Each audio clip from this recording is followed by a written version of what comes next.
فهل من مدکر۔ بسم اللہ الرحمن الرحیم۔ قالوا، تو انہوں نے کہا، انما انت من المسحرین، یقیناً تو صرف جادوگری دکھا رہا ہے۔ ما انت، نہیں ہے تو الا مگر بشر مثلنا، ہمارے جیسا ایک بشر۔ فأتنا بآیۃ، پس لے آ تو کوئی نشانی، ان کنت من الصادقین، اگر تم سچوں میں سے ہے۔ قال، تو کہا، ہذہ، یہ ناقۃ اللہ، یہ کونٹنی ہے، لہا شرب، اس کے لیے بھی پینے کی باری ہے، ولکم، اور تمہارے لیے بھی، شرب یوم معلوم، معلوم دن کے لیے پینے کی باری ہے۔ ولا تمسوها بسوء، اور نہ تم اسے چھونا کسی بھی تکلیف کے ساتھ۔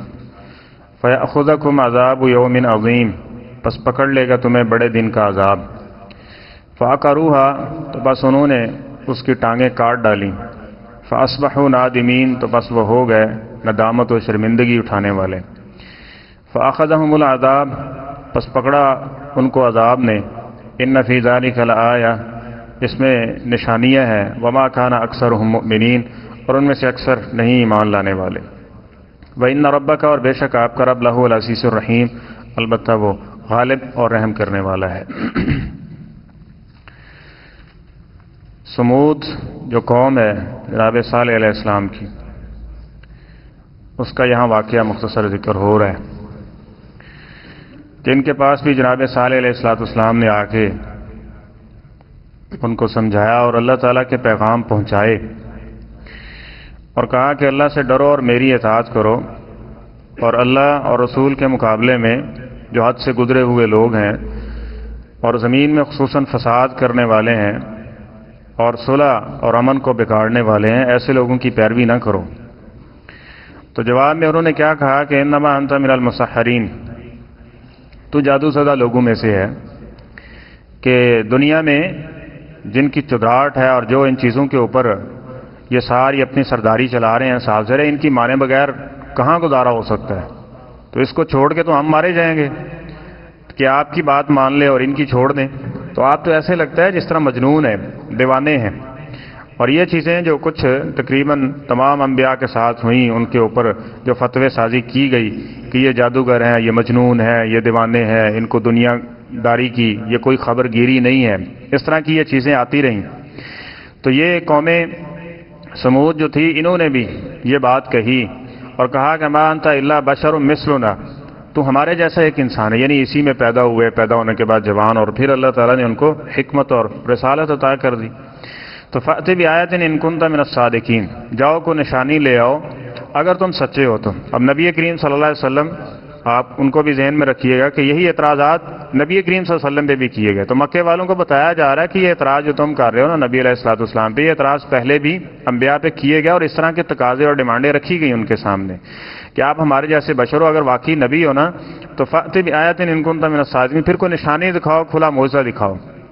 تو اس میں قوم کی ڈیمانڈ تھی، اور صحابی عامر بن واصلہ رضی اللہ تعالیٰ عنہ فرماتے ہیں کہ قوم نے یہ تقاضا کیا کہ یہ پہاڑ ہے، اور اس پہاڑ سے اگر اونٹنی نکلتی ہے تو ہم آپ کی بات مان لیں گے۔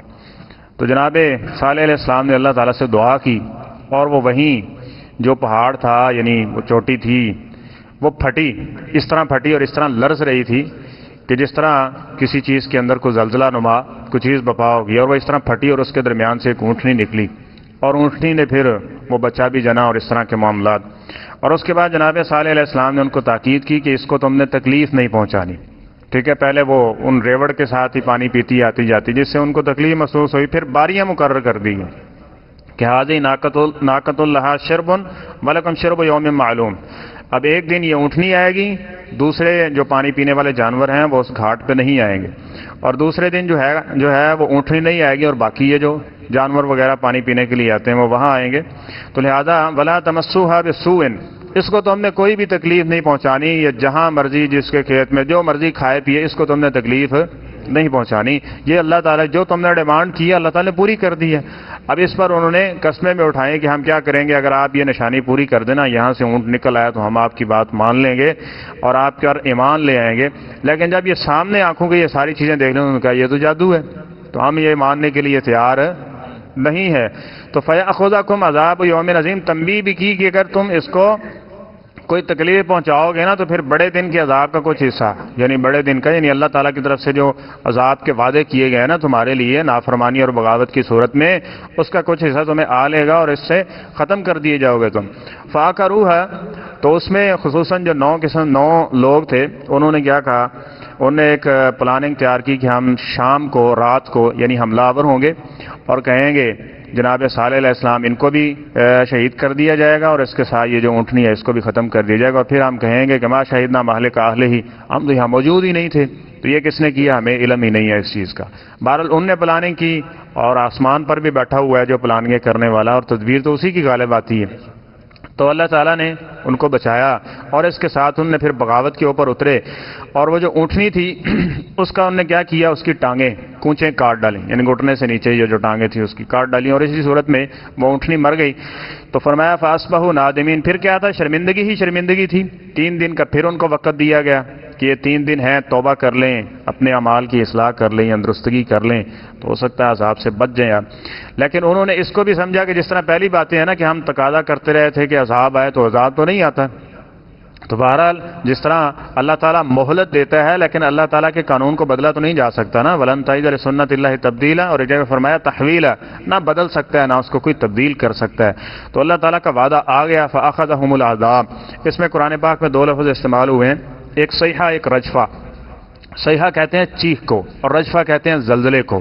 ہوا یہ کہ اللہ تعالیٰ نے فرشتے کو بھیجا اور فرشتے نے اتنی زور سے, یعنی آواز, سور بھی ایک آواز ہے نا, تو ایک چیخ ماری جس کے ساتھ ایک زلزلہ سا بپا ہوا, اور ایسا زلزلہ تھا کہ اس کے ساتھ ان کے وہ جو پہاڑوں میں سمجھتے تھے کہ یہاں ہم اتنے مضبوط ہیں اور اس قدر ہم پرامن ہیں کہ ہمیں کوئی بھی تکلیف اور آنے والی آفت اثر انداز نہیں ہو سکتی.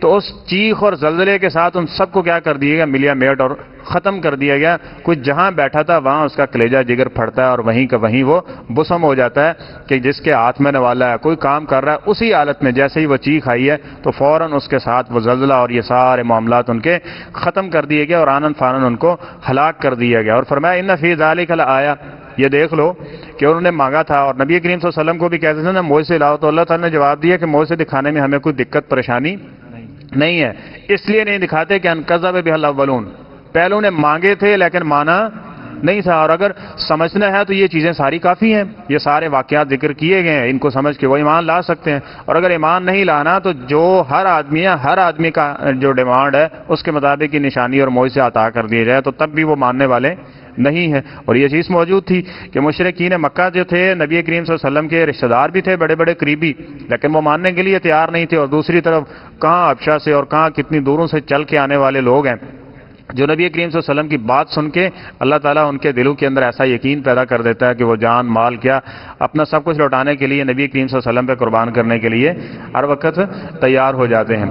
تو فرمایا کہ وما کان اکثرهم مؤمنین, یہ نشانی دیکھنے کے باوجود جس طرح وہ ایمان نہیں نہ لائے تھے تو مکے کی اکثریت بھی دیکھ لیں وہ بھی ایمان اس وقت نہیں لائی. وَإِنَّ رَبَّكَ لَهُوَ الْعَزِيزُ الرَّحِيمُ, اور پھر یاد رکھو یہ بار بار یہ چیز دہرائی جا رہی ہے کہ تمہارا رب غالب ہے اور رحم کرنے والا ہے, لہذا اس کی بات مان لیں. جو زندگی کے گناہ ہیں توبہ کے ساتھ اللہ تعالیٰ وہ بھی معاف کر دے گا, اور اللہ تعالیٰ اپنی رحمت کے اندر ایسے شخص کو کہ جو ایمان لے آئے گا اس کو جگہ دے دے گا. بسم اللہ. صدق اللہ العظیم.